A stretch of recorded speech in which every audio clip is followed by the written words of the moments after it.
akan menceritakan kembali tentang ayat Markus 10 ayat 46 sampai 52. Di Yeriko ada seorang buta bernama Bartimeus.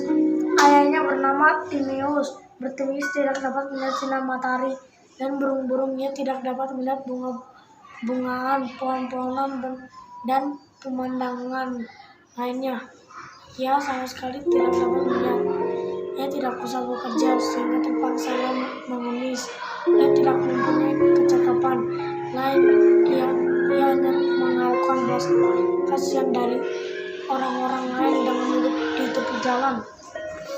Setiap hari Bartimeus duduk di tepi jalan. Pada suatu kali Bartimeus mendengar derap langkah banyak orang mendengar mereka berbicara. Sebagaimanakah biasanya orang-orang buta, ia dapat mendengar, meraba, dan mencium lebih tajam dari orang-orang biasa. Ia tahu ada kerumunan banyak orang. Ada apa ini? Ia bertanya kepada orang yang berdiri di dekatnya. Seorang menjawab, mereka sedang berjalan dengan Yesus. Mereka semua menuju ke sini. Seketika ia juga Bartimeus gemetar. Kegirangan inilah kesempatan baginya untuk meminta kesembuhan. Terima kasih. Selamat pagi Bu, saya Daniel. Saya akan menceritakan kembali Markus 10 ayat 46 sampai 52. Di Yeriko ada seorang buta yang bernama Bartimeus. Ayahnya bernama Timeus. Bartimeus tidak dapat melihat sinar matahari dan burung-burung. Ia tidak dapat melihat bunga-bungaan, pohon-pohonan, dan pemandangan lainnya. Ia sama sekali tidak dapat melihat. Ia tidak bisa bekerja sehingga terpaksa mengemis. Ia tidak mempunyai kecakapan lain. Ia hanya mengharapkan belas kasihan dari orang lain dengan duduk di tepi jalan.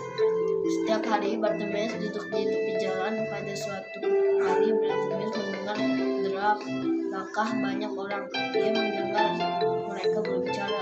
Sebagai biasanya orang buta, ia dapat mendengar, meraba, dan mencium lebih tajam dari orang biasa. Ia tahu ada kerumunan banyak orang. Pada apa ini?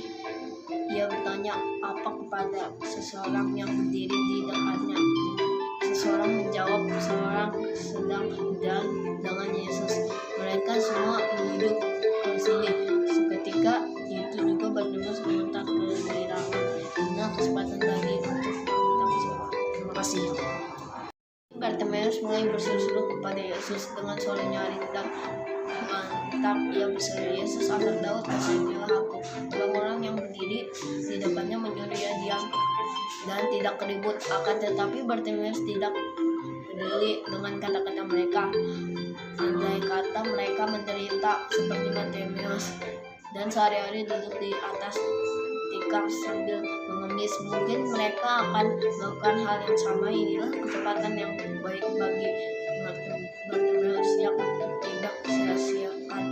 Ia pun berseru sekuat-sekuatnya,